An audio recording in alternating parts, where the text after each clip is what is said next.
참 예수님, 참 예수님. 네, 여러분 점심 맛있게 드셨습니까? 네, 옆에 앉아 계신 우리 이웃들 얼굴 좀 보세요. 얼마나 밝은지, 얼마나 아름다운지. 제가 이 위에서 이렇게 뵙기에도 가슴 벅차도록 아름다운데 하느님 보시기에 얼마나 좋으실까요? 예. 여러분 지금 정말 아름답습니다. 예. 자, 제가 어제 성령 세신대회 숙제 하나 내드렸는데 집에 가서 하셨나요? 하신 분 뭔지 기억이 안 나셔서 자, 제가 어제 숙제 내드렸어요. 집에 돌아가서 아내, 남편, 아이들, 자식들 꼭 안아주며 사랑한다고 고백하세요 라는 숙제를 내드렸는데 네, 오늘 하시면 되죠 뭐. 자, 그런데요 저는 예절을 가르치는 일을 합니다. 그런데 어디에 가도 기본 예절 안에 고개 숙여 인사하는 법, 악수하는 법을 가르치는 곳은 다 있지만 허깅하는 법을 가르쳐주는 곳은 없습니다.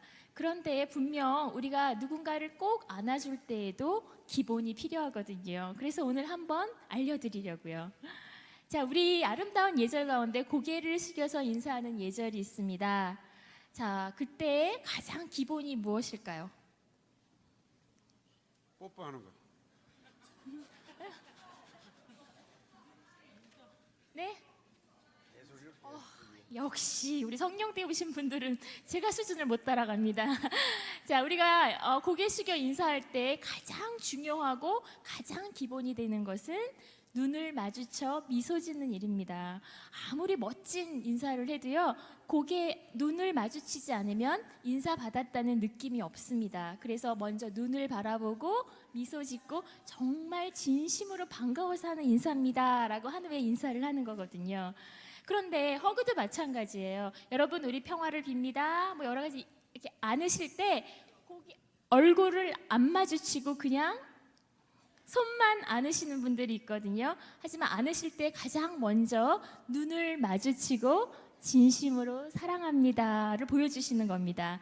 그 다음 안으시는데요, 우리 악수할 때 가장 하지 말아야 할 악수가 있습니다. 왕비님 악수라고 그래서 힘 다 빼고 끝에만 까딱까딱 하는 악수거든요. 예, 공주님 악수. 그런데 허그도 마찬가지입니다. 가끔 힘 없이 대충 하시는 분 있어요. 별로 느낌이 없습니다. 꼭 안아주시는 겁니다. 우리가 악수를 할 때에도요, 살짝 힘을 줘서 3-4번 흔들어 주시는 거거든요. 그게 나의 진심이 담겨 있습니다. 너무 꽉 줘서 흔들면 결판합시다 이런 뜻이고요. 그러니까 갈비뼈가 부러지도록 안으시는 거는 괜찮습니다. 그런데 악수하실 때와 좀 다르지만 그래도 허그하실 때는 살짝 긴장감 있게 꼭 눌러주시는 겁니다. 몇 초간. 그래서 오늘 연습 한번 해보려고요. 집에 가서 숙제하시려면 해봐야 되잖아요. 그죠? 우리 옆에 계신 형제님, 자매님 가장 먼저 눈 마주치고 미소 지으며 꼭 안아주세요. 자, 사랑합니다. 사랑합니다. 사랑합니다.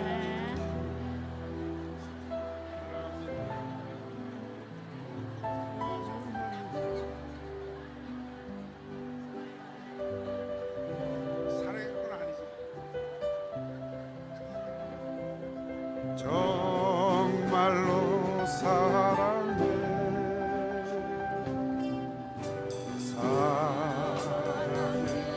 당신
어깨 안으세요. 사랑해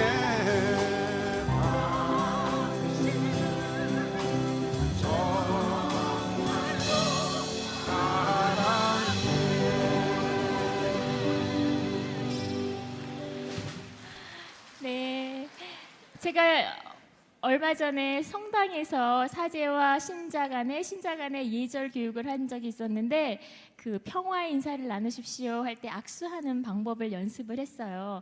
근데 뒤에서 질문 있다고 어떤 형제님이 그러시는 거예요. 평화 인사를 나눌 때마다 어떤 자매님이 너무 꽉 줘서 흔드신대요. 그러니까 아유 그분이 정말 진심을 가지고 하시나 보죠. 아니에요, 할 때마다 그러시는 거예요. 제 옆에 와서 그러시는 걸 짓궂게. 그래서 제가 그랬습니다. 전화번호 드리세요. 사심이 있는 겁니다. 자, 오늘 집에 가서 여러분 숙제 꼭 하시기 바랍니다. 눈 마주치는 거 잊지 마시고요.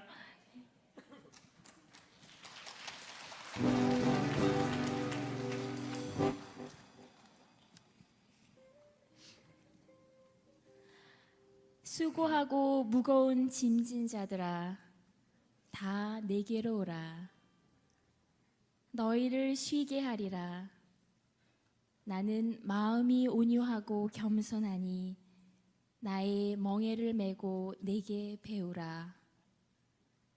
그러면 너희 마음이 쉼을 얻으리니. 마태복음 11장의 말씀입니다. 자, 이제 마지막 가르침입니다. 벌써 마지막입니다. 우리 임문철 시몬 신부님께서 신부님은 세 번째, 어제와 오늘에 이어 세 번째 강의인데 들어도 질리지 않고 들어도 또 듣고 싶은 강의입니다. 여러분 신부님께 박수.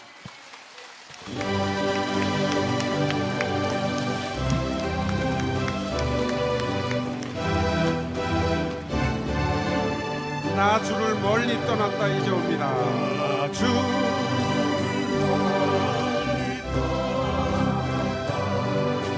이제 옵니. 나 어둠에서 헤매다. 나 어둠에서 헤매다. 주여 옵니. 나 이제 왔으니 내 집을 찾아. 나 이제 왔으니 집을 찾아. 주여 나를 받으사.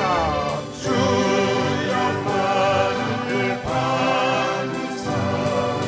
맞아 주소서. 나 이제 왔으니 내 집을 찾아. 나 이제 왔으니 내 집을 찾아. 주여 나를 받으사. 주여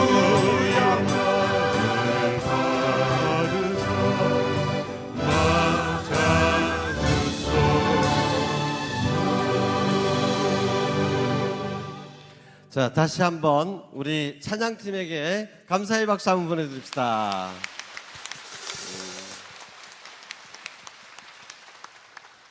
자, 이제 26차 성령대회의 마지막이 점점 다가오고 있습니다. 우리 마지막은 미사고, 감사 미사 드리기 직전에 치유의 시간이 있습니다. 자, 이 치유 시간을 위해서 지난번 제가 말씀드린 것은 무거운 짐을 비유를 했죠. 무거운 짐진 자들 다 너희는 다 나에게로 오너라. 내가 편히 쉬게 해주겠다. 우리의 집을 잘 살펴보고 그 짐 중에서 불필요한 것들 다 없애버리고 다 던져버리고 또 주님께서 우리의 인생을 위해서 남겨주신 십자가라는 짐은 기쁘게 가볍게 지고 가자. 근데 오늘은 지금 이 시간에는 무덤에다가 비유를 해보겠습니다. 여러분 나자로를 되살리신 이야기는 다 잘 아시죠? 예수님께서 무덤 앞에서 우시면서 눈물을 흘리시면서 나자로야 나오너라 하고 외치십니다. 주님께서는 나자로가 누워있는 그 무덤, 그것은 네가 있을 장소가 아니다. 무덤은 어떻습니까? 어두침침합니다. 습합니다. 탁합니다. 숨이 막힙니다. 심지어는 구덩이들이 우글거립니다. 살아있는 사람이 머물 장소가 아닙니다. 우리는 무덤에 있어서는 안 되겠습니다. 주님께서는 내 무덤 앞에서 나를 가엾이 여기소서 울고 계시면서 나를 향해서 말씀하십니다. 나자로야 나오너라. 지금 우리가 머물고 있는 혹시 무덤이 아닐까? 무덤에 누워 있으면서도, 무덤에 갇혀 있으면서도 내가 무덤에 갇혀 있다는 것을 모르고 살아간다면 얼마나 큰 비극이 되겠습니까? 그러니까 근데 우리가 흔히 들어가기 쉬운 무덤, 그 무덤 첫 번째는 지난번 시간에 이어서 말씀드립니다. 죄의식이라고 하는 무덤.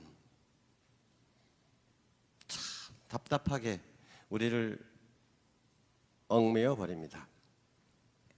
근데 제가 사제로서 고해성사를 주는데, 고해성사를 줄 때는 정말 돌아온 아들을 반갑게 맞이하시는 그 아버지의 사랑으로 대하려고 무진장 애를 씁니다. 말투도 가능하면 부드럽게 하려고 그러고 따뜻한 마음을 전해주려고 노력하는데, 한 가지 경우는 신자들에게 야단을 칩니다. 여러분 고해성사 보면서 야단 맞아본 적 있으세요? 왜 그런지 모르겠지만은요, 제가 야단을 치는 경우는 딱 한 가지예요. 신부님, 이거는요 지난번에 한번 성사를 보긴 봤는데요, 내가 너무 죄가 커서 한 번 봐갖고는 안 될 것 같아서 또 봅니다. 신부님, 이건 지난번에 성사를 보긴 봤는데요, 그때 너무 회개하는 마음이 부족했던 것 같아서 또 봅니다. 야단을 칩니다. 왜? 자신의 죄가 하나님의 자비와 용서보다도 더 크다고 우기는 거거든요. 하나님의 용서는 뭐라고 그랬습니까? 어떤 용서? 그렇죠. 완전한 용서다 이거죠. 우리가 부족하면 우리 부족함을 채워서 완전하게 용서해 주십니다. 그런데 하나님의 용서의 완전함을 받아들이지 않는 거죠. 그래서 그런 것은 야단 맞을만 하죠. 자, 여러분의 자녀가 내일 시험을 앞두고 있는데 집에서 공부는 안 하고 뭐 게임이나 하고 뭐 텔레비나 보고 빈둥빈둥거리고 있어. 너 내일 시험이라며 공부 안 하니?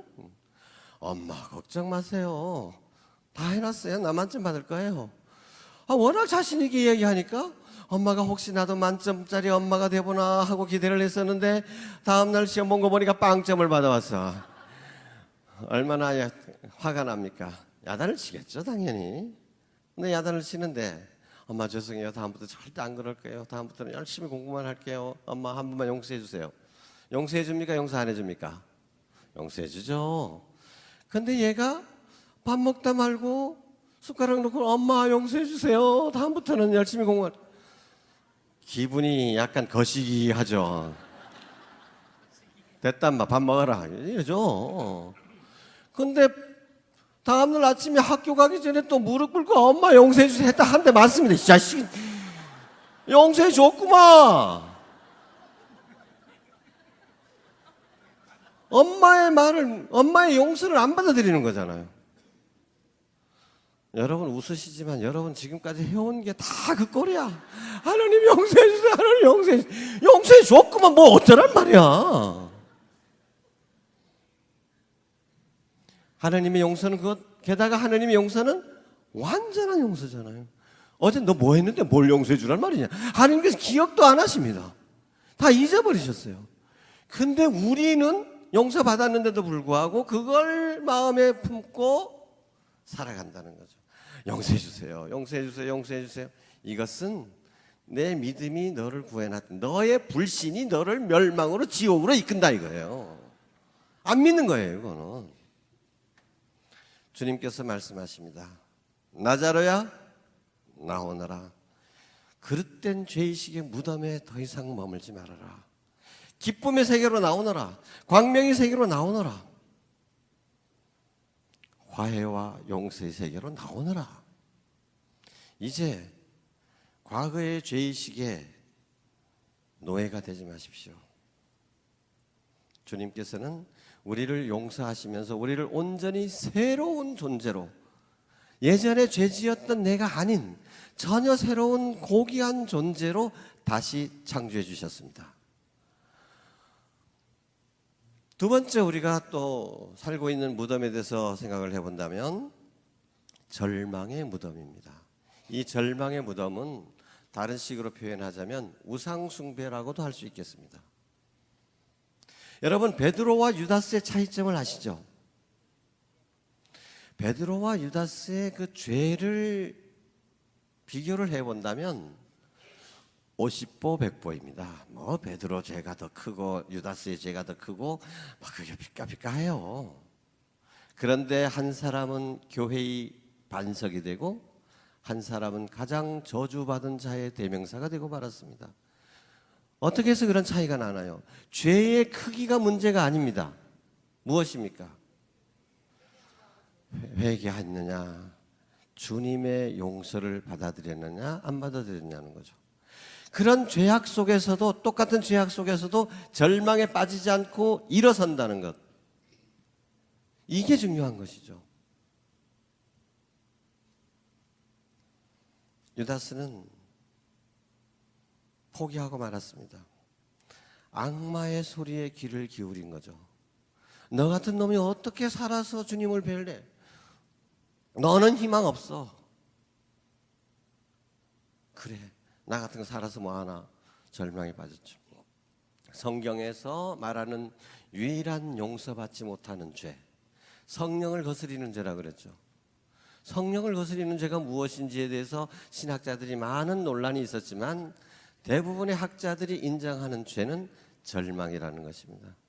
절망이라는 것은 하나님의 사랑을 받아들이지 않는 것입니다. 그런데 베드로는 달랐습니다. 베드로는 예수님을 3번이나 배반하고 난 다음에 예수님과 눈길이 마주쳤습니다. 루카복음에는 예수님께서 고개를 돌려서 뭐라 look at, 베드로를 쳐다보셨다고 했습니다. 그런데 여러분, 이 장면을 한번 묵상해 보십시오. 예수님께서 베드로를 그때 쳐다봤을 때 어떤 눈빛이셨을까요? 베드로, 네 진짜 내가 말했지, 예언했잖아. 너 그것밖에 안 돼. 너 이렇게 비난, 멸시, 너 3번씩 미리 예언했지. 예언했는데도 어떻게 그럴 수 있니 너? 이렇게 질책하지도 않았습니다. 제가 생각하는 그때 예수님의 눈길은, 베드로야, 그래도 나는 너를 사랑한다. 그래도 나는 너를 사랑한다. 그래서 베드로가 그 눈길을 받고 난 다음에 더 이상 견딜 수가 없어서 밖에 나가서 얼마나 눈물을 흘렸는지 베드로의 그 상본에 보면, 전설에 따르면 눈물샘이 말라버렸다는 것 같아. 그래서 움푹 파져 있습니다. 베드로의 그림에는. 우리가 지은 죄가 문제가 아닙니다. 다시 일어설 수 있도록 우리에게 사랑의 눈길을 보내시는 그 눈길을 받고 일어서면 되는 것입니다. 암에 걸렸다. 암에 걸렸는데 내가 어떻게 해? 이젠 끝났어. 이것은 암을 그 무엇보다도 높은 자리에 놓는 것입니다. 내가 암을 섬기는 거죠. 암에 져버리는 것입니다. 암이 나의 주인이 되는 것입니다. 돈이 없는데, 내가 건강하지 못한데, 상황이 이런데 내가 뭘 어떻게 할 수 있겠어? 난 아무것도 이제 더 못해. 그렇다면 그 상황이 나의 우상이 되고 마는 것입니다. 하나님께서 하시는 일은 못 이루는 것이 없다. 하나님께는 불가능이란 없다. 어떤 상황 속에서도 다른 것을 하나님의 권능보다도 더 우위에 두지 마십시오. 암이 하나님보다 더 위대하지 않습니다. 돈이 하나님보다 위대하지 않습니다. 건강이, 주변 상황이 하느님보다 위대하지 않습니다. 다 하느님께서 우리에게 허락하신 것입니다. 그러니 하느님께서 원하신다면 내가 암투병 중에서도, 하느님께서 원하신다면 내가 아무리 가난하더라도, 하느님께서 원하신다면 내가 어떤 처지에서라도 주님께서 원하시는 대로 살 수 있을 것이다. 주님만 나와 함께 계시다면 내가 못할 것이 무엇이냐, 내가 두려워할 것이 무엇이냐 하고 다시 일어설 수 있는 게, 이게 절망의 무덤에서 빠져나오는 것입니다. 주님께서는 우리 절망의 무덤에 빠져있는 우리에게 베드로를 바라보셨던 그 사랑의 눈길로 바라보십니다. 나자로야 나오너라. 세 번째 우리가 무덤이라고 표현할 수 있는 것은 불신의 무덤입니다. 하느님께서 안 계신 것처럼 여겨질 때가 있습니다. 하느님께서 나를 버리셨다, 더 이상 날 돌보지 않으신다라고 느껴질 때가 있습니다. 근데 여러분, 지금 믿음에 대해서 여러 가지 이야기를 많이 들었지만, 예수님께서 나는 이스라엘 가운데서도, 어떤 이스라엘 사람들 가운데서도 이런 믿음은 본 적이 없다고 칭찬하신 첫 번째 사람이 누굽니까? 백부장이잖아요. 여러분 다 잘 아시죠? 우리는 그랬던 미사 때마다 백부장이 바쳤던 그 믿음의 기도를 바치죠. 주님, 제 안에 주님을 모시기 합당치 않사오나 뭐만? 한 말씀만 하소서 제가 곧 나을 것입니다. 말씀만 하시면 된다는 거죠. 그런데 이때 예수님께서는 백부장에게 제 종이 아파서 너무 고통스러워하고 있습니다라고 말씀드렸는데, 뭐 와서 고쳐달라는 부탁도 안 했잖아요. 집에 같이 가달라는 부탁도 안 했잖아요. 뭐라 그랬어요? 예수님께서는 내가 가서 고쳐주마. 와달라고 청하지도 않았는데 내가 같이 가주겠다고 말씀하십니다. 그럼으로써 백부장이 그런 놀라운 믿음을 가졌다는 것을 드러내 주시는 거죠. 그래서 주님 뭐 몸소 오실 것까지 뭐 있습니까? 한 말씀만 하시면 되죠. 그 신앙을 드러내기 위해서 주님께서는 청하지도 않았는데 내가 함께 가주마, 내가 가서 고쳐주마 하시는 겁니다.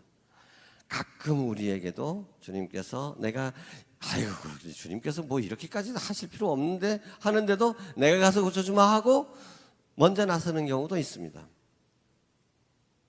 근데 그럴 때는 백부장과 같은 믿음이 우리 안에 있음을 우리 스스로 또는 주변에게 알리기 위해서 그러는 것입니다. 이와 반대로 요한복음에 보면 카나에 사는 고관의 이야기가 나옵니다. 야이로하고 좀 비슷한 경우인데요, 약간 틀립니다. 카나의 이 고관은 자기 아들이 너무나 죽을 병에 걸렸기 때문에 갈릴리아 계시다는 얘기를 듣고 카나에서 부지런히 예수님 가파르나움인가 그쪽으로 갔습니다. 예수님을 만나가지고 제 아들이 죽게 되었습니다, 와서 좀 살려주십시오 하고 청합니다. 예수님께서 뭐라 그러셨나요? 너희는 기적을 보지 않고서는 믿지 않는다. 거절하시는 겁니다. 그래도 굴하지 않고 아들이 중하니까 주님 와서 꼭 고쳐주십시오, 살려주십시오, 저와 함께 가주십시오 하고 청합니다. 예수님께서는 그냥 가라 하십니다. 그냥 가라. 내 아들은 살 것이다. 이때 이 아버지의 마음이 어땠을까? 그냥 가라 그러는데, 뭐 억지로 붙잡을 도리는 없으니까 가긴 가는데, 정말로 같이 가주면 든든하겠는데 그 믿음은 있었어요. 예수님께서 같이 가주시기만 한다면 내 아들은 죽지 않을 것이다. 그런데 그냥 가라는 거예요. 그냥 믿지도 못하고 믿으려고도 하다가 또 안 되면 어떡하나, 같이 가주면 좋을 텐데, 이런 와중에 종들을 만났습니다. 길가에서. 그래 종들이 주인님, 아드님이 살아났습니다. 그래, 언제쯤이냐, 몇 시냐? 바로 그때가 예수님께서 그냥 가라고 말씀하신 때였다라는 것을 깨닫고 그와 온 집안이 믿었다 그랬습니다. 왜 그냥 가라 그럴까요? 백부장한테는 말 청하지도 않았는데 그냥 가시겠다고 해놓고 이 사람한테는 와 제발 좀 와주십시오 했는데도 안 갑니다. 왜요? 백부장에게는 그런 믿음이 있으니까 당신이 미리 그렇게 선수쳐 주시는 거고, 이 사람한테는 믿음은 있었지만 그 믿음이 초보적인 믿음이야. 예수님께서 친히 가셔서 그 자리에 임재하셔서 손을 얹어 주셔야만 내 아들이 나을 것이다 이거죠. 근데 예수님께서는 그곳에 계시지 않더라도 얼마든지 많은 일을 하실 수 있다는 것을 못 믿은 거죠. 그 정도까지 믿음에는 이르지 못했던 것입니다. 그래서 그의 믿음을 더욱더 키워주시기 위해서 일부러 그냥 가라라고 하시는 겁니다. 나 같이 안 간다. 그냥 너 혼자 가라 이거예요. 우리의 믿음은 어느 정도이죠? 어제 보니까 우리 신부님들이랑 부제님들 고생 많이 하셨습니다. 어젯밤에. 왜요? 안수를 하는데 계획했던 것보다 너무나 시간이 오래 걸리는 거예요. 왜 그랬을까요? 한 신부님 이것만 받아갖고 안 되거든. 줄줄이 다 받는 거야. 한번 여기 와서 받고 또 받고 또 받고. 그러니까 우리 믿음이 그 정도예요. 직접 손을 대주지 않으시더라도 주님, 그건 여기서 그렇게 시간이 많이 걸리니까 그래 한번 받으면 좋겠지, 이런 정도의 믿음도 우리에게는 없는 것입니다. 영하다는 신부님 내 머리를 그냥 콱콱 눌러주고 몇 번씩 해줘야만 뭔가 받을 것 같은, 한 번만 받아서는 안 될 것 같은. 그런데 또 시로 페니키아의 여인의 이야기가 나옵니다. 여러분, 예수님께서 사람들하고 같이 길을 걸어가시는데 웬 여자가 미친 것처럼 주님 저에게 자비를 베풀어 주십시오 하고 제 딸이 마귀가 들렸습니다. 제발 도와주십시오 하고 청하는 거예요. 그런데 예수님께서 어떻게 하셨죠? 못 들은 척 하시는 겁니다. 하도 그러니까 제자들이 나서서 예수님 저 여자 좀 돌려보내 주십시오. 어떻게 저렇게 고함 지르고 저렇게 미친 듯이 저러고 있는데 예수님 어떻게 좀 해주십시오. 얼마나 답답하면 제자들이 나섰겠습니까? 근데 그 정도 되면 예수님께서 뭔가 해주심직도 한데, 그렇죠? 우리가 알고 있는 예수님이라면. 근데 거기서 예수님은 뭐라고 하셨습니까? 나는 이런 양들을 찾아 돌보라고 해서 온 것이지. 그러니까 이 여자에게 명백하게 거절하시는 거 아닙니까? 근데 이 여자가 어떻게 했습니까? 무릎을 꿇습니다. 무릎을 꿇습니다. 자녀들이 먹을 빵을 개에게 던져주는 것이 옳지 않다. 이건 어떻게 아예 강아지 취급하는 거잖아요. 강아지 취급보다 더 못하게 하는 거죠. 그런 멸시를 받으면 우리가 그 정도라면 어떻게 했겠어요? 야, 동양 주지 못할 망정 쪽박은 깨지 말랐다고. 안 고쳐주면 안 고쳐줬지 임마. 지금 강아지 무슨 이럴 수도 있죠. 그러나 이 여인은 참 지혜로웠습니다. 그럼에도 결코 포기하지 않았습니다. 무릎을 꿇고 주님 그렇긴 합니다. 당신의 말씀이 옳습니다. 제가 무엇이라고 주님께 감히 이렇게 해라 저렇게 해라 이거 내놔라 저거 내놔라 하겠습니까? 그러나 어떻게? 강아지도 주인의 식탁에서 떨어지는 빵 부스러기는 얻어먹지 않습니까? 그때 예수님께서 여인아 너의 믿음이 참으로 착하다. 내 딸은 낫게 될 것이다. 그 순간 딸에게서 마귀가 쫓겨나갔다고 합니다. 여러분, 주님께서 우리를 대하시는 방법은 우리의 신앙의 정도에 따라서 달라집니다. 근데 우리는 너무도 쉽게 생각해 버려요. 주님께서 기도하신 뭐 구하시오 받으리라, 찾으시오 얻으리라, 두드리시오 열리리라. 두드렸는데 찾았는데 왜 안 열리느냐는 거, 왜 못 얻느냐는 거예요. 주님 왜 안 주신다고 했으면서 왜 안 주세요? 이럴 때 우리는 위기를 겪습니다. 정말 주님이 말씀하신 것이 힘이 있는 말씀이고 진실한 말씀인가? 주님께서 말씀하시는 대로 다 이루어지는가? 그리고 내가 뭐 한두 번 기도한 것도 아니야. 그랬으면 내가 주님 뭐 내 기도가 부족해서 그러려니 하고 내가 포기하겠는데, 굴 기도를 내가 몇 번째 지금 하고 있는 건데 이 정도 했는데도 왜 안 들어주시냐는 거예요. 그러나 그때 주님의 침묵이 무엇을 말하는지, 주님께서 마치 내 기도를 안 들으시는 것처럼, 그래 고래고래 고함을 지렀는데 주님께서 전혀 반응을 안 보이셔. 제자들이 막 주님께 어떻게 좀 해주십시오 하고 할 만큼 주님께서 반응을 안 보이셔요. 그러더라도 주님, 여러분, 그러더라도 그것이 주님께서 내 기도를 안 들어주시는 것 같으면 그것도 다 당신 사랑의 계획이라는 것을 믿으십시오. 그래서 당신은 우리의 신앙을 좀 더 한 차원 높은 곳으로 이끌어 주시기 위해서 일부러 그러시는 겁니다. 그래, 내가 너 기도를 안 들어주는 것 같아도 계속 나를 따를래? 나를 믿을래? 심지어는 모욕을 주십니다. 나를 밑바닥까지, 땅바닥에 쓰러지게 만드십니다. 그렇게 해도 주님, 빵 부스러기라도 좀 주십시오 하고 청할 겸손한 마음, 이 겸손한 믿음을 가질 수 있겠는가? 그런 믿음을 우리에게 키워주시기 위해서 일부러 우리에게 그렇게 강아지 취급을 하시는 겁니다. 근데 왜 나를 이렇게 취급하십니까? 믿음이 부족하니, 그것이 나를 위한 하나님의 사랑의 계획이라는 것을 받아들이지 못하니까 거기서 멈추고 마는 것입니다. 나자로의 이야기로 돌아가 봅시다. 나자로가 병이 들었을 때 말다와 마리아는 예수님께 전가를 보냈습니다.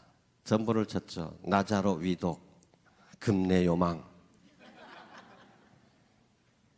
근데 예수님께서 그러시면 제자들이 의아하게 생각했어요. 이거 위독하다는데 그럼 빨리 가서 고쳐주셔야 될 거 아니냐. 그런데 예수님께서는 나흘이나 더 머무시고, 그럼 늦장을 부르시는 거야, 일부러. 그 병은 죽을 병이 아니다. 제자들을 일단 안심시켜 놓고. 근데 가보니까 죽을 병이 아니기는 벌써 죽었어. 그래서 그 이스라엘에서는 죽은 당일날 장례를 지내지 않습니까? 그죠?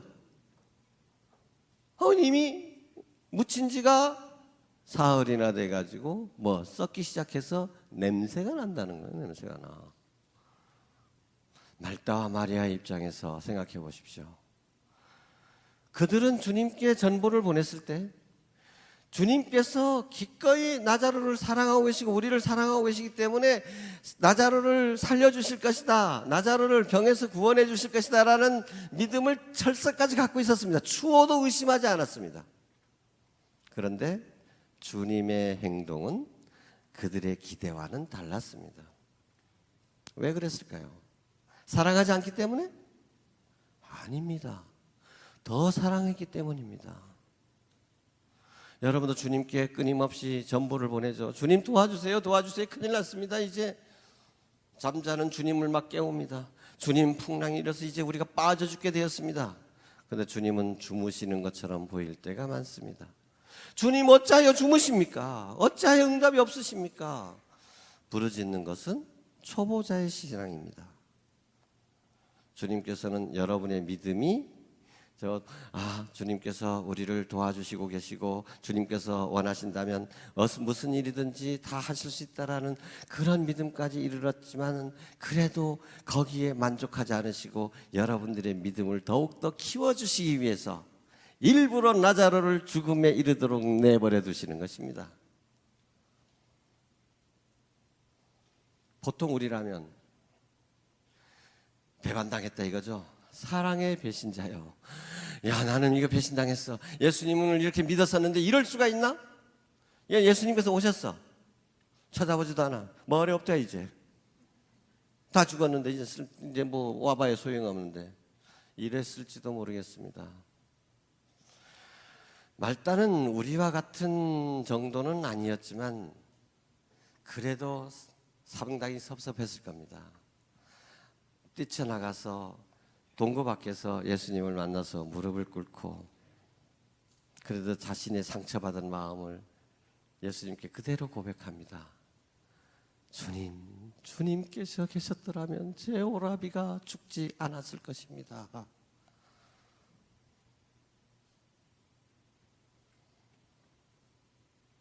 예수님께서 말씀하시죠. 내 오라비는 살 것이다. 근데 마르다의 믿음은 거기까지였던 겁니다. 예, 저도 믿습니다. 마지막 날 모두가 살아나리라는 것은 저도 믿습니다. 훌륭한 믿음이죠. 하지만 2%가 부족했습니다. 예수님께서 내가 바로 부활이요 생명이다. 나를 믿는 사람은 죽더라도 살 것이다. 당신이 바로 부활이라는 것을, 당신이 바로 생명의 주인이라시라는 것을, 그래서 죽어서 냄새나는 나자로도 다시 되살릴 수 있다는 것, 그것까지는, 그런 믿음까지는 이르지 못했던 것입니다. 주님께서는 말다로 하여금 그런 믿음에까지 이르도록 이끄시는 것입니다. 그래서 무덤 앞에서 외치시죠. 나자로야 나오너라.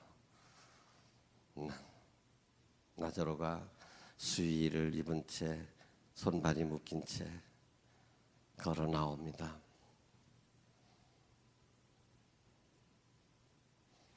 멈추지 마십시오. 중간에 여러분 지금 어느 단계에든지 있을 겁니다.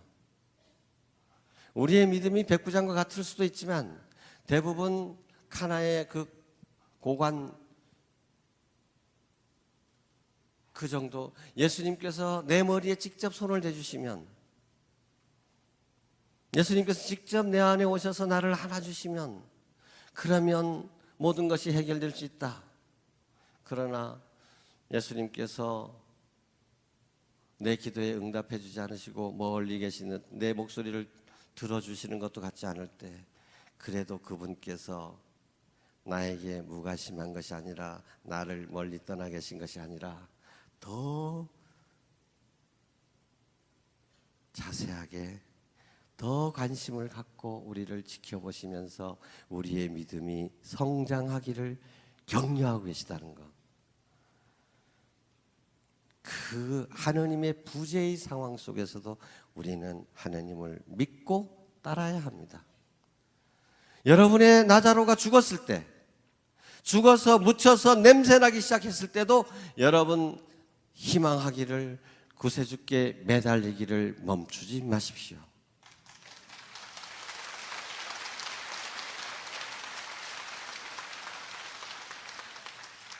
하느님의 때가 이르지 않았기 때문이죠. 하느님의 때는 우리의 때와는 다르죠. 나는 지금 당장 이것이 필요하다고 생각하지만 하느님께서 보시기에는 너 그것보다 좀 있다 이걸 받는 것이 너에게 더 유익하다 알고 계시기 때문에 우리로 하여금 기다리게 만드시는 겁니다. 어떤 때는 지치기도 하죠. 어떤 때는 원망도 하죠. 하느님 때문에 상처도 받죠. 하지만 떠나지 마시고, 하지만 포기하지 마십시오. 이 하느님 부재의 무덤에서 나오셔야 합니다. 그리고 마지막으로 시간 되는 데까지 얘기해 보죠. 이 무덤은 가장 얕은 무덤 같은데, 별것 아닌 무덤 같은데도 가장 단단한 무덤입니다. 불평의 무덤. 불평의 무덤. 일상생활에서 투덜거리는 습관이 우리에게 있습니다. 시설이 좀 낡은 것 같아, 그치? 지난번 때는 깨끗하고 좋았는데, 뭐 아무렇지도 않게. 그건 아무렇지도 않은 건 자연스러워, 그게. 왜 이리 더워? 에어컨이 왜 이렇게 너무 빵빵해?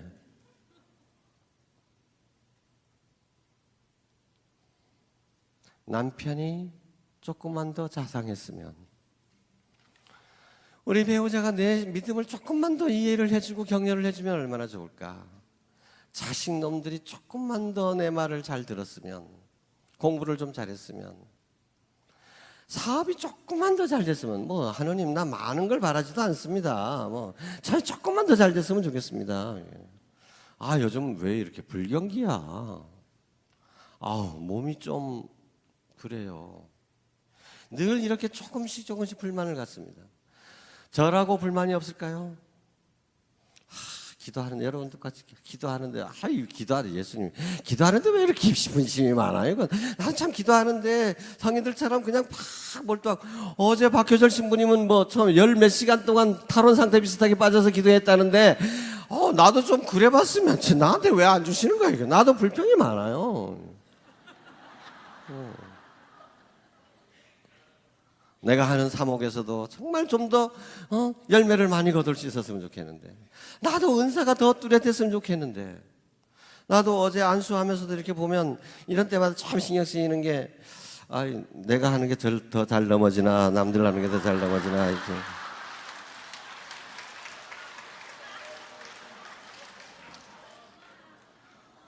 예수님 나한테 좀 더 확실하게 주시지.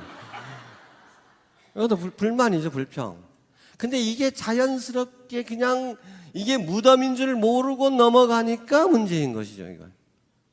주님께서는 이런 불평의 무덤에서 우리에게 나자로야 나오너라 하십니다. 자, 내 얘기만 해봅시다. 나에게 은사가 부족하다고 해서, 주님 나도 정말 누구는 막 어디 있는 사람 막 해도 그냥 막 넘어진다 그러는데 나도 좀 그랬으면 좋겠습니다라고 불평을 하죠. 주님께서 뭐라고 하실까요? 네가 받은 은총만으로 충분하다 이놈아. 그것도 어쩌면 과할지 모르겠다 이러죠. 사도 바오로에게 말씀하셨잖아요. 사도 바오로가 자기에게 참 내가 이 주님의 사업을 위해 가지고 열심히 뛰고 있는데 이 가시로 찌르는 듯한 고통이 이게 있어. 요것만 없으면 정말로 열심히 더 많은 효과를 내고 주님의 일꾼으로 잘 활동할 수 있을 것 같은데, 그래서 3차례나 청했다 그랬잖아요.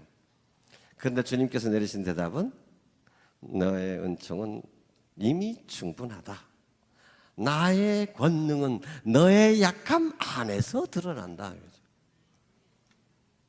주님께서 우리에게 주시는 모든 내 불평의 원인이 되는 것들, 주님 여러분 잘 살펴보십시오. 이미 충분하게 받은 것입니다. 근데 이미 우리는 받은 것에 대해서는 너무나 당연하게 생각하고 감사할 줄 모르기 때문에 늘 불평 불만을 하게 되고, 그래서 우리는 무덤 속에서 썩어가고 있는 것입니다. 제가 사제서품을 받고 10년째 되는 해에 사제서품 10주년이면요 굉장히 의미 있는 날입니다. 10년. 보통 만 40이 되죠. 만 40이 되면 공자님께서는 그 불혹의 나이라고 그랬잖아요. 불혹. 근데 저는 10주년이 되는 순간에 엄청 마음이 무거웠습니다.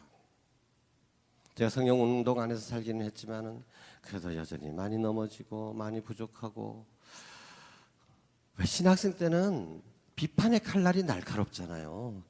그래서 선배들 보면서 저렇게 신부가 살 것 같으면 차라리 그만두지 뭐하러 신부 하나 하고 막 그랬던데, 이제 10년이 된 날을 되돌아보니까 이건 초심조차도 다 잊어버리고, 이거 시간이 갈수록 조금 더 부족한 거 메꿔 나가면서 경륜이 쌓여가면서 좀 더 내가 원하는 그 바람직한 사제가 돼야 될 건데, 이건 뭐 점점 더 오히려 서품 받았을 때보다도 기름이 말라가니까 점점 더 메말라가는 거야.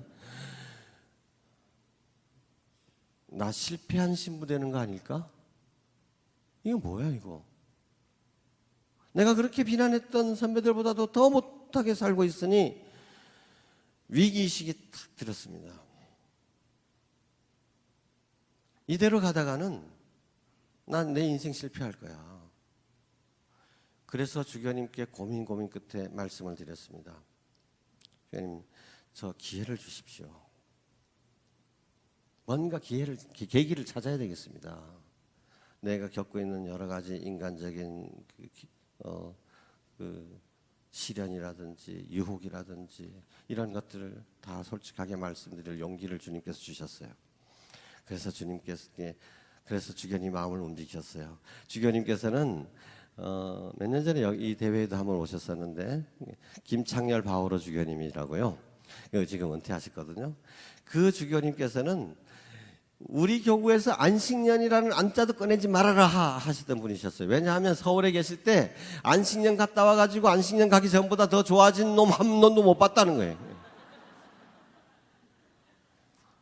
근데 제 얘기 들으시고 저를 믿어주시고 그래 좋다, 안식년 줄 테니까 잘 준비해서 안식년 갔다 와라 그랬어요. 뭐 안에서 새는 바가지가 밖이라고 안 새겠습니까마는 저는 그래도 예수님께서 태어나시고 자라시고 십자가에 못 박히시고 부활하신 그곳으로 가면 뭔가 예수님을 좀 더 잘 알게 되고 닮을 수 있지 않을까, 그 생각 하나로 무작정 예루살렘으로 갔습니다.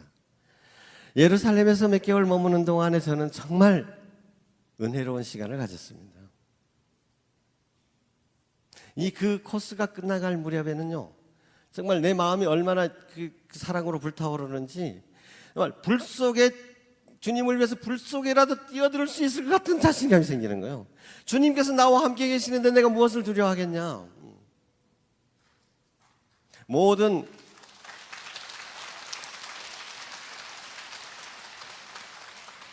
이제 인간적인 문제, 정서적인 문제, 어떤 문제든 영적인 문제든 이미 다 해결됐어요. 주님께서 나와 함께 계시는데. 그래서 이제 그게 코스를 끝나가지고 마지막에 우리끼리 같이 공부하고 있던 신부님들끼리요, 우리 한번 여기 가면 언제 다시 돌아오겠냐, 한번 더 돌아보자 해서, 제가 제일 나이가 어려서 거기 그 코스는요, 되게 그 선교지에서 오래 계셨던 분이나 은퇴하기 직전에 나이 드신 분들만 오셔가지고 그때쯤 했지, 저같이 젊은 사람이 간 적이 없었거든요. 만 40이었으니까. 제가 어렸으니까 제가 렌트를 하고 제가 운전을 합니다. 그래서 이렇게 차를 몰고 가는데 뒤에 미국 신부님 3분이 타고, 내 바로 옆에는 아프리카 레소토 공화국이라고 있어요. 남아프리카 공화국 안에 조그만한 나라. 근데 거기에 그 수도회 신부인데 광구장쯤 되니까 고위 성직자죠. 이 양반 키는 조그만하고 이름이 에밀이었는데 내 옆에 앉았어요. 그래가지고 이제 같이 차를 타고 가는데 뒤에서 미국 신부님들이 깔깔대고 웃는데, 짧은 영어였지만 귀를 기울여 보니까 신부들 모이면 무슨 농담할 것 같아요. 뭐라고 하는지 아세요? 야, 지금 20년 전입니다. 야, 만약에 교황님이 회칙을 내려가지고 신부들 장가가도 좋다 하면 넌 어떡할래?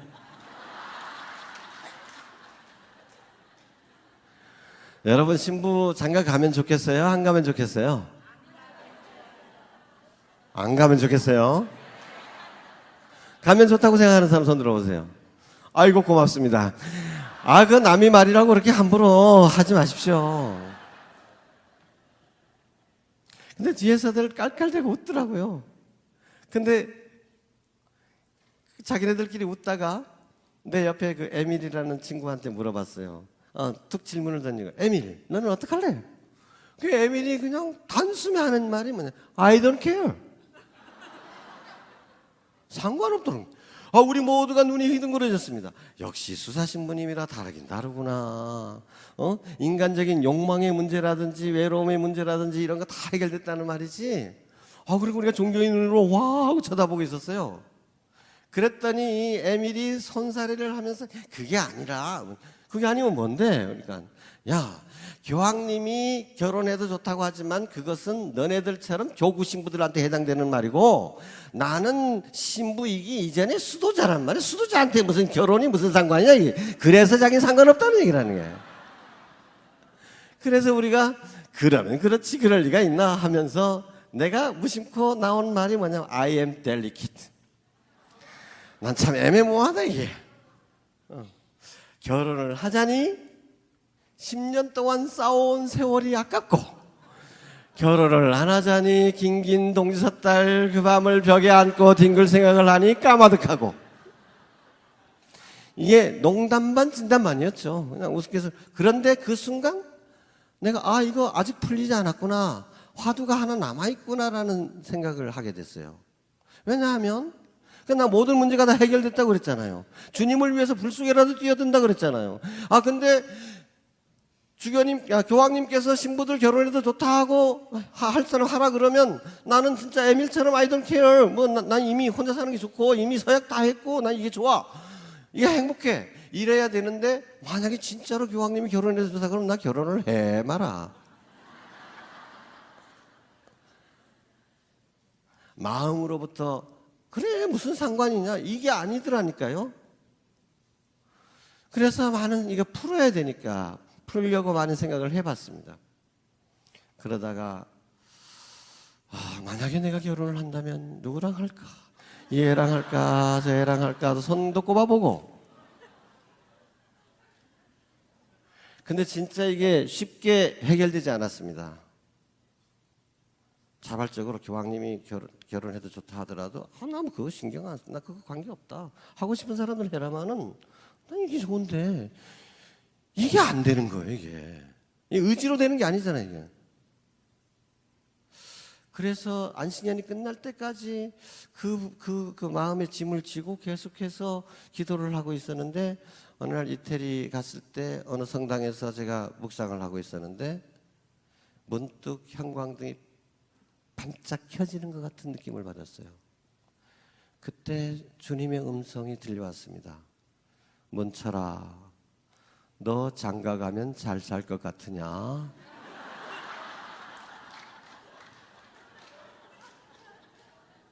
저는요, 내가 만약에 장가를 간다면 이효리 같은 몸매에다가 심사임당 같은 부덕에다가 성모 마리아와 같은 신앙심을 가진 여자랑 만나가지고 걔가 쏟아져라 재미있게 잘 살 건데 예수님 때문에 내가 그 좋은 거 안 하고 그러고 이렇게 살고 있다는 거예요. 근데 예수님께서 그게 착각이라는 것을 깨우쳐 주셨습니다. 여러분, 결혼해서 살다 보니까 좋기만 합디가.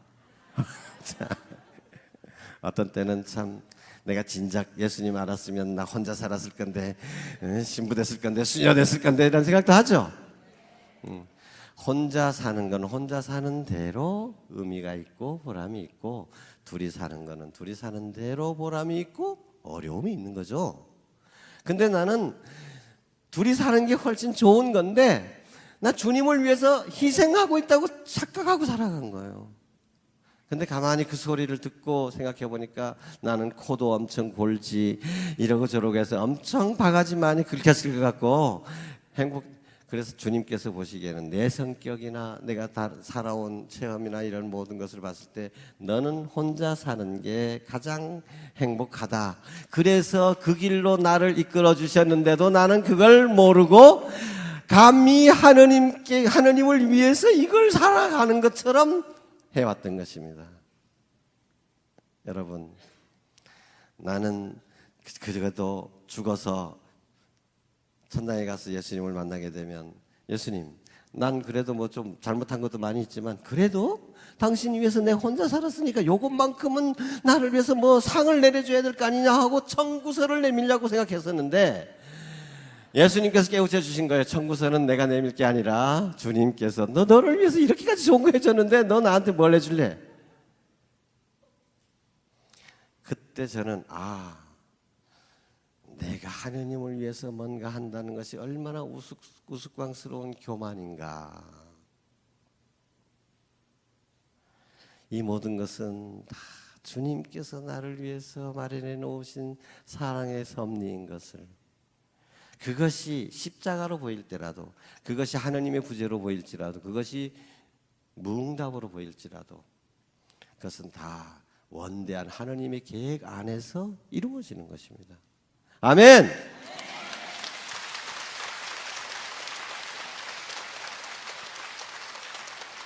주님께서는 우리가 교만의 무덤에 그냥 갇혀 있기를 원하지 않으십니다. 내가 뭔가 주님을 위해서 해드린다, 봉사한다는 것도 뭐 주님을 위해서 주님 위한다는 말 정말 이제는 우리 조심해서 써야 됩니다. 주님을 위해서 봉사하는 것이 아니라 주님께서 우리를 이렇게 봉사할 수 있는 기회로 이끌어 주시는 것입니다.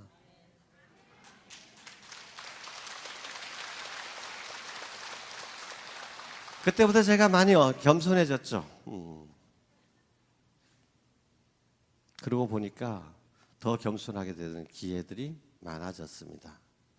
어제 시간에 제가 고백했죠. 내가 신부 될 수 있었던 거, 내가 요령이 좋아서, 내가 평소에 사람들한테 밑밥을 잘 뿌려놔가지고, 뭐 이래가지고 내가 참 그런 위기에서 탈출할 수 있었고 신부가 될 수 있어. 내가 잘난 덕인 줄 알았는데 나중에 주님께서 눈을 뜨게 해주셨는데 그게 아니라는 거 보여주셨다 했죠. 주님께서 나를 위해서 어떻게 했었는가가 보인다는 거예요. 눈에 사도 바오로가 장님이 됐다가 비늘이 떨어지면서 새로 보게 되는 것처럼 이제 보이는 세상은 예전의 세상이 아닌 거예요. 이렇게 하느님께서 나를 위해서 모든 것을 이끌어 놓으셨다라는 것을 알게 되니까 그 다음에 그런 일들이 계속해서 보이더라니까요. 몇 년 전의 일입니다. 웬 모르는 신부한테서 이메일이 왔어요. 오하이오에서 공부하고 있는 부산교구의 아무개 신부입니다. 그런데 어느 날 이제 저는 학교 가까운 성당에서 미사를 도와주고 있는데 미사가 끝났더니 웬 할머니가 신부님 이름이 적힌 봉투를 갖고 와가지고 신부님을 찾을 수 있느냐고 물어봅니다. 그래서 제가 메일을 찾아보니까 주소록을 찾아보니까 신부님 이메일 주소가 있어서 신부님한테 여쭙니다. 그 할머니한테 신부님 얘기를 해도 될까요? 말까요?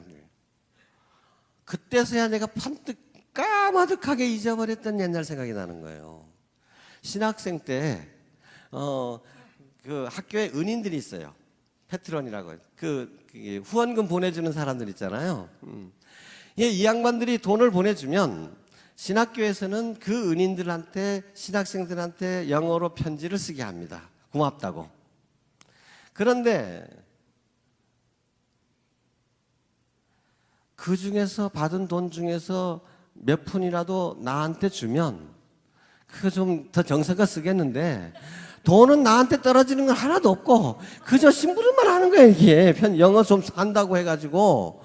그러니 마지막까지 기다렸다가 할 수 없이 밤새워가지고 막 그냥 되게 페이지 수만 늘리려고 글자도 크게 쓰고 막 그냥 뭐 완전히 월남 파병 아저씨한테 쓰던 위문 편지였죠. 아, 월남에 계신 아저씨들, 아, 거기는 바나나도 많고 좋겠네요. 막 이런 식으로 편지 대강 써서 보내는 거야. 근데 이제 그 양반한테 그렇게 계속해서 편지를 보내면서 아, 나 이제 독서직 받게 되고 시정직 받게 됐고 이제 좀 이따가 이제 사제서품 받을 거다. 이제 이런 거 이제 편지 보냈잖아요. 제가 사제서품을 받는 순간에 학교에서 숙제로 내주는 것도 아니고 그러니까 난 까마득하게 잊어버린 거예요. 그 사람. 근데 그 사람은 내가 사제서품을 받는다는 얘기는 들었는데 편지는 받았는데 그 다음에 답장이 없는 거야. 그냥 학교 주소였잖아요. 학교 졸업했으니까 이젠 주소도 없고. 그래서 그 양반은 한국 신부님들이 그 동네에 올 때마다 내 그 옛날 학생 때 쓴 편지를 보이면서 이 사람 혹시 아느냐, 이 사람 신부 됐느냐 어쨌느냐 물어본 거예요. 근데 제가 임인데 숲을 임자거든요. 그러니까 LIM으로 써. 근데 LIM을 잘 모르면 그냥 KIM으로 보이기도 해요. 그냥 김문철을 찾으니까 김문철이 신부된 사람 없거든. 그래서 모르겠습니다 한 거야. 그러고 25년이 지난 겁니다. 근데 이 윤신부라는 양반한테 가서 하니까 이 사람은 님인 줄 알아보고 나를 찾은 거예요. 그래서 거기 전화번호가 있길래 정말 미안도 하고 고맙기도 하고 그래서 당장 오하이오에 전화를 걸었습니다. 그 할머니한테. 아, 할머니, 내가 사이먼님입니다. 뭐라고 하는지 아세요? 지금 전화 받는 이 책상에도 너의 사진이 놓여 있다. 단 하루도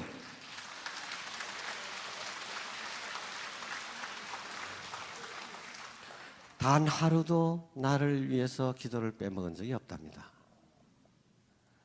신부 됐는지 안 됐는지도 모르면서 죽었는지 살았는지도 모르는 코리아의 한 신학생을 위해서, 한 젊은이를 위해서 매일매일 기도를 바쳤다는 거예요.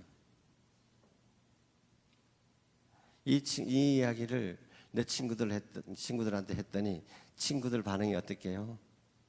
그래, 어쩐지 이상하더라. 넌 장가가도 벌써 몇 번 갈 놈인데 아직까지 장가 안 가고.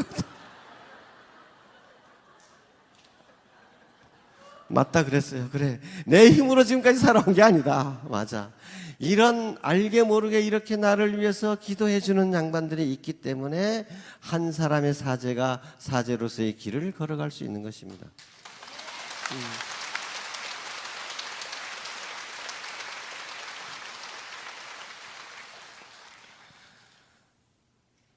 친구들은 나를 부러워합니다. 아, 그래, 참 똑같이 이문 편지 쓰기도 했는데 왜 너한테만 그런 사람이 있느냐? 불평의 무덤에서 나오십시오. 그 사람들은 그런 사람 필요 없고 나한테는 그 사람이 필요했으니까 주신 거예요. 이런 은인들 이야기, 이런 이야기는 뭐 한두 끝이 없겠습니다만은 여러분 이 이야기 들으면서 나한테도 그런 사람이 있었으면 하시지 말고 나도 그런 사람이 되어야지. 네.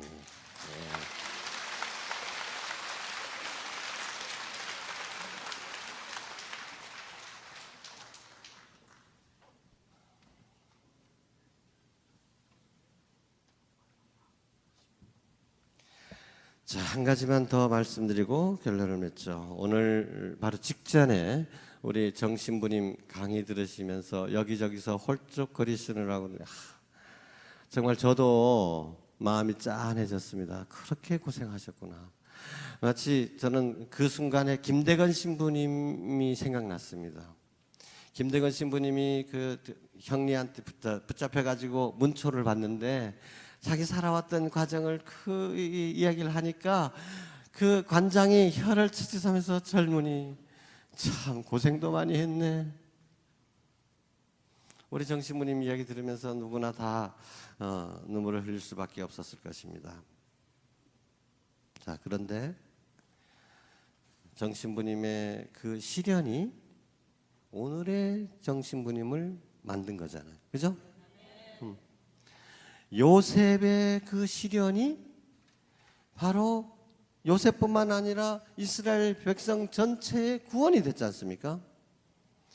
저는 I am Joseph, your brother. 이 다음에 나오는 문장을 여러분들이 더 묵상을 해봤으면 좋겠습니다. 뭐라 그랬습니까? 여러분, 제가 요셉입니다. 걱정하지 마십시오. 두려워하지 마십시오. 그러면서 그 이유를 이렇게 얘기합니다. 형님들이 나를 에집트로 보낸 것이 아닙니다. 누가? 그렇죠. 하느님께서 우리를 구하시기 위해서 형님네들보다 앞서서 나를 에집트로 보내신 것입니다. 여러분, 상처에서 치유된 무덤에서 나온 사람의 모습이 여기 있는 것입니다. 형님들 원망하지 않습니다. 묵상 가운데서 그 시련 가운데서 이제 자기가 왜 여기 이런 시련을 겪게 되었는가? 다 원대한 하느님의 계획 안에서 이루어진 일이다. 그 모든 것은 당신의 사랑의 섭리라는 것을 믿음으로 깨우치고 그런 눈으로 바라보게 된 것입니다. 그래서 그 마음 절대 형님들 원망하거나 이러지 않았습니다. 아버지께서 왜 나를 더 찾지 않나 원망하지 않았습니다. 감사드릴 뿐이었죠. 일부러 먼저 형님들 아버지 찾으려고 사람을 보내지도 않습니다. 왜? 하려면 얼마든지 할 수 있겠지만 모든 것은 다 하느님의 계획 안에 있다는 것을 알았기 때문에 그대로 맡기는 것입니다. 찾아올 때까지도 맡기고 만나는 순간도 다 맡기는 것입니다. 이게 성숙한 신앙인의 표본인 것이죠.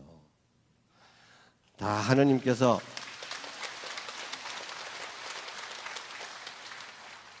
여러분들이 정말 형제지간에 배신당하고 정말 형제보다도 더 믿었던 친구한테 배신당하고 사기당하고 이랬을 때라도 어떤 생각을 하시느냐? 지금 나는 요셉처럼 팔려가고 있다. 그런데 겉으로 보면 팔려가는 것이지만 하나님께서 우리 전체를 살리시기 위하여 에집트로 먼저 보내시는 것이다.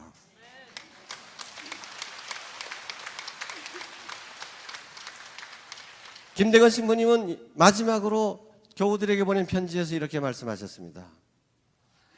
막비주명이라. 막비주명. 예, nothing but. 이중 구정이죠. 주명, 주님의 명령이 아닌 것은 아무것도 없다. 막비주명이라. 그러면서 박해도 하나님께서 허락하신 바이니 감내할지어다. 감내. 기쁘게 달게 참아받을지어다.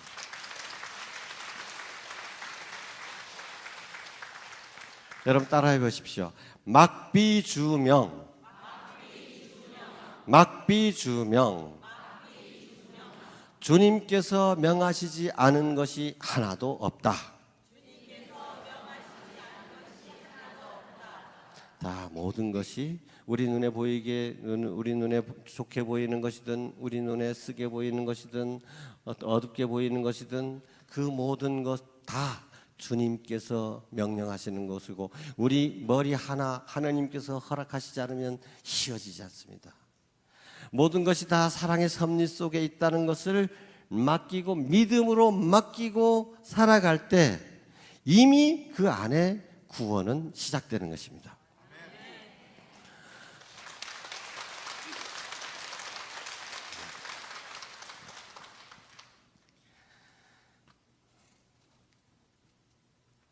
요셉의 비전을 갖고 세상을 바라보기. 김대건 신부님의 이 막비주명이라고 하는 절대적인 믿음, 섭리에 대한 믿음 속에서 살아간다면 우리의 얼굴에는 언제나 고요한 평화, 기쁨이 함께 있을 것이고 그럼으로써 우리들의 삶을 통해서 좋으신 하나님 아버지께 영광과 찬미를 드릴 것입니다. 아멘. 아멘.